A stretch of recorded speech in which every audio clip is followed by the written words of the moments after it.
No one noticed when George Miller's hands trembled as he signed the paperwork at the scrapyard. The clerk didn't look up. Ronnie Bledsoe didn't care. And George himself was doing everything he could not to think about what he was giving up. The car sat behind him, angled slightly to the left like a wounded animal that had collapsed where it stood. The engine was dead. The windshield was cracked beyond repair, spiderweb from the inside out. The seats were torn. The upholstery split along old seams that had finally given up. Rust crept along the doors in ugly orange blooms. But it was the last thing his wife had ever touched.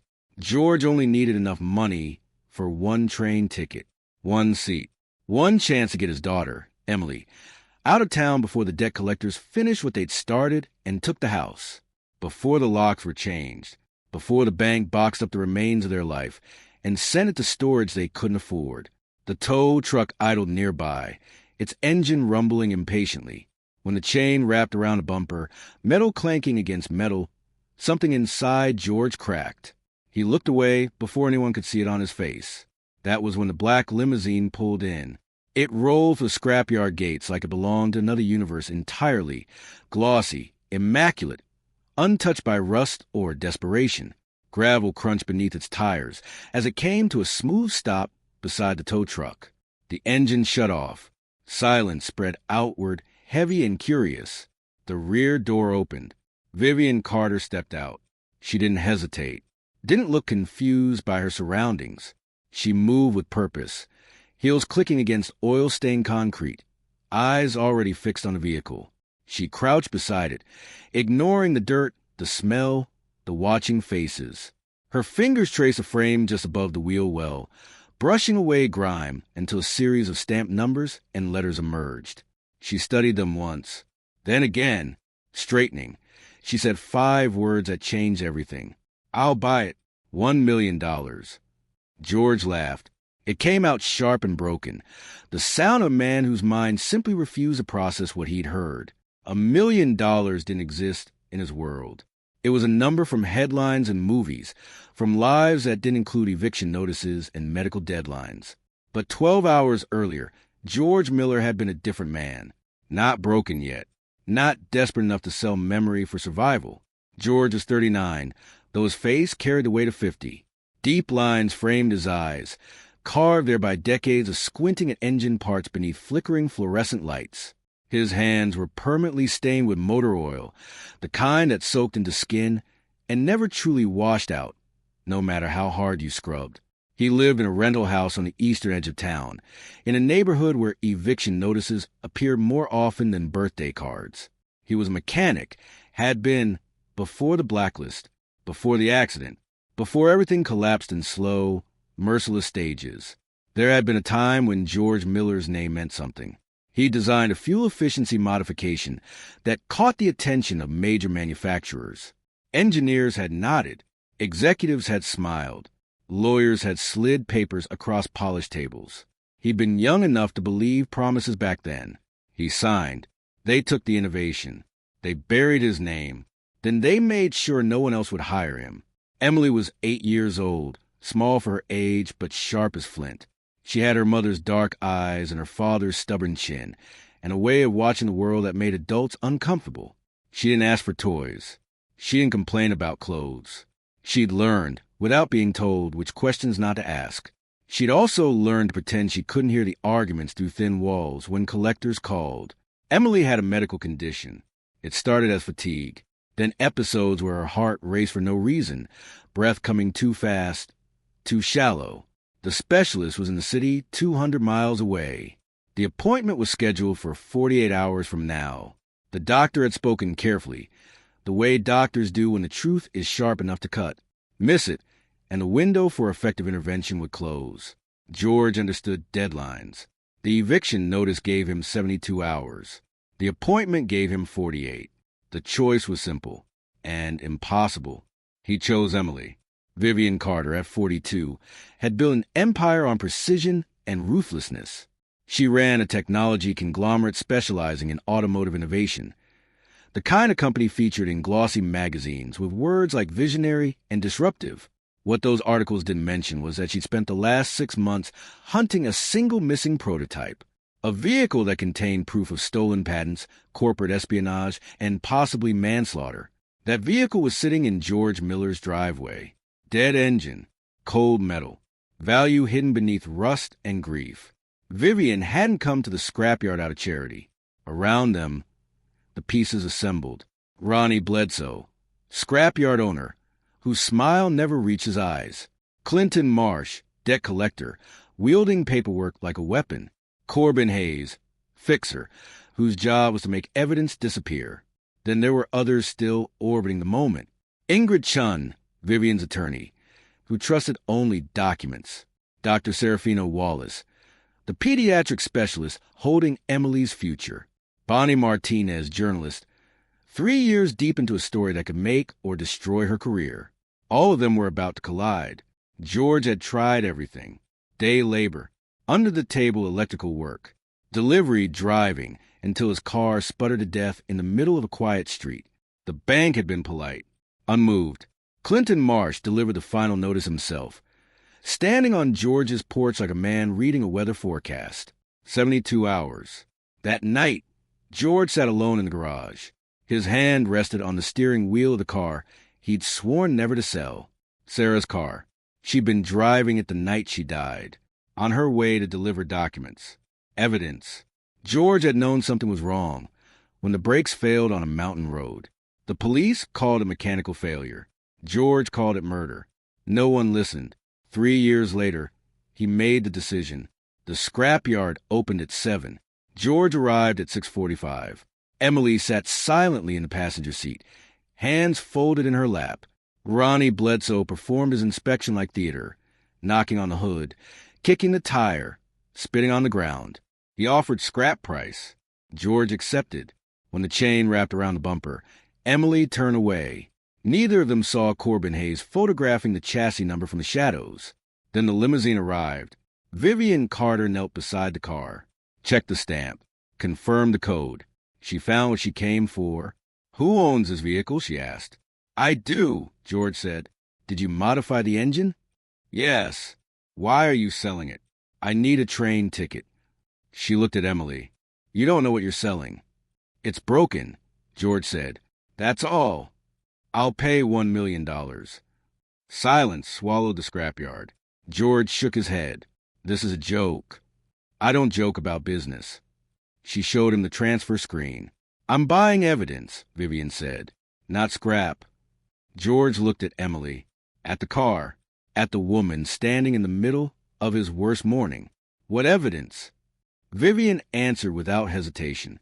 "This vehicle contains a black box that proves who stole my company's technology and who murdered your wife." George felt the ground tilt. Across the yard, Corbin Hayes made a call. "She's here," he said. "We need to move." The offer sat between them like a live grenade. Enough to save everything. Enough to expose the truth. But nothing came without a cost. "If I take the money," George asked, "what happens next?" Ingrid Chin stepped forward, voice precise. Non-disclosure. Testimony if required. No press without authorization. "And if I say no?" Vivian met his eyes. "Then your car is crushed. Your wife's killer walks free." Emily tugged his sleeve.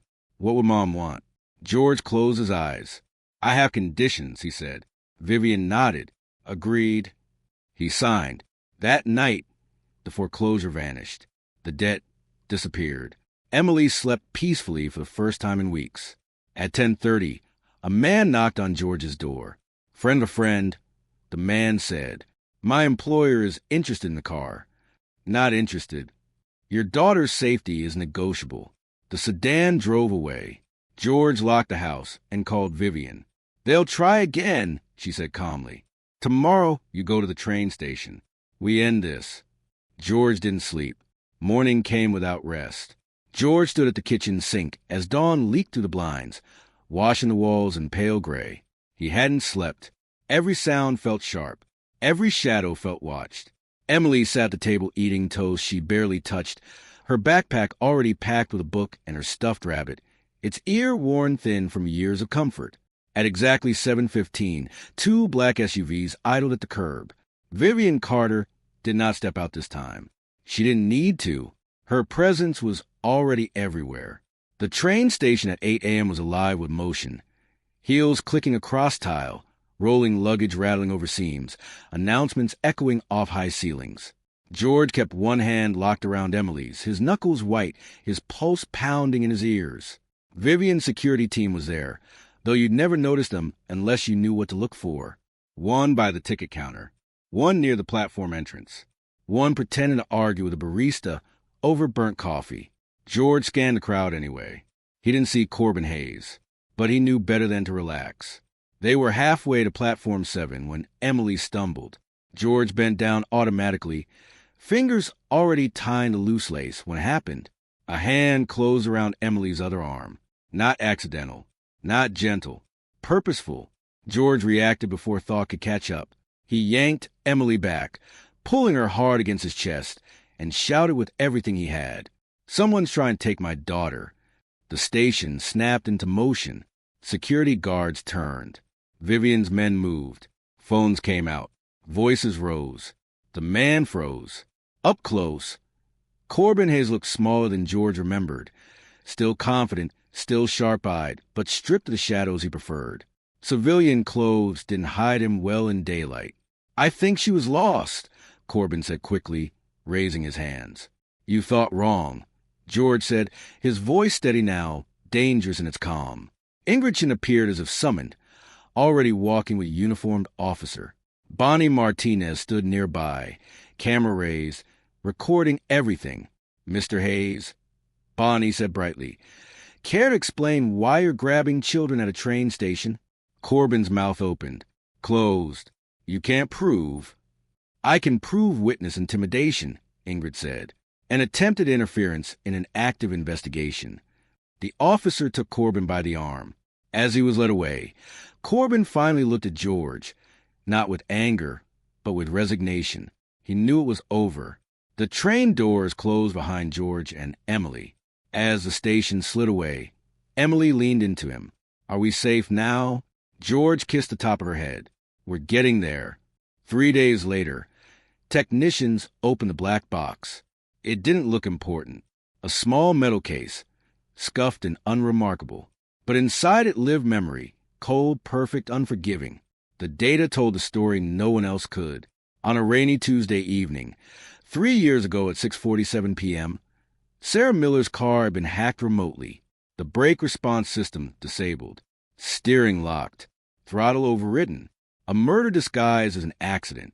The digital fingerprints led straight to corporate servers. Authorization codes matched Corbin Hayes. The motive was clear. Sarah had found evidence of patent theft. Evidence tied to a 9-figure merger. She'd been silenced. Vivian Carter called a press conference. George found out when Bonnie Martinez showed up at the hospital, where Emily slept peacefully after her procedure. The doctor smiled when he spoke. "Full recovery," he said. "You brought her just in time." Vivian arrived 20 minutes later. "I should have warned you," she said. "You should have," George replied. "I couldn't," Vivian said quietly. "You needed the truth without doubt." The press conference was brutal. Data, timelines, footage, arrests, and then George stood at the podium with Emily beside him. "My wife died because she tried to do the right thing," he said. "And I almost lost my daughter because I didn't know what I was selling in a scrapyard." The question came, as it always did. "Don't you want revenge?" George shook his head. "I want justice. There's a difference." Clinton Marsh was arrested. Corbin Hayes testified. The merger collapsed. Executives fell. Vivian admitted her own failure publicly. She created protections, oversight, a fund for whistleblowers. It wasn't redemption, but it was responsibility. 6 weeks later, George stood in his repaired garage. The roof no longer leaked.